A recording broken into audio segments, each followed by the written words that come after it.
بسم اللہ الرحمن الرحیم۔ السلام علیکم۔ جنت میں جانے کی دعا۔ نبی اکرم صلی اللہ علیہ وآلہ وسلم نے فرمایا، جامع ترمذی کی حدیث ہے یہ، اللہم انی اسألک الجنہ، اے اللہ بے شک میں تجھ سے جنت کا سوال کرتی ہوں۔ اللہم انی اسألک الجنہ، اللہم انی اسألک الجنہ۔ بہت ہی آسان دعا ہے، یاد کر لیجئے اور ہمیشہ اسے پڑھتے رہیے۔ جابر بن عبداللہ رضی اللہ تعالیٰ عنہ نے کہا، میں نے رسول اللہ صلی اللہ علیہ وآلہ وسلم کو فرماتے ہوئے سنا، سب سے بہترین ذکر لا الہ الا اللہ، اللہ کے سوا کوئی عبادت کے لائق نہیں۔ لا الہ الا اللہ بہترین ذکر ہے، اس لیے صبح و شام اٹھتے بیٹھتے جتنا ممکن ہو سکے لا الہ الا اللہ سے اپنی زبان کو تر رکھیے۔ مشکل میں آسانی کے لیے دعا۔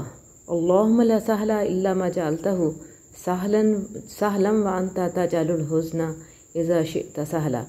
اے اللہ وہی کام آسان ہے جسے تو آسان کر دے، اور جب تو چاہتا ہے تو مشکل کام کو آسان کرتا ہے۔ بہت خوبصورت دعا ہے، زبانی یاد کر لیجئے اور زندگی میں پڑھنے کا اس کو معمول بنا لیجئے تاکہ مشکلات آنے سے پہلے ہی ٹل جائیں۔ اللہ حافظ۔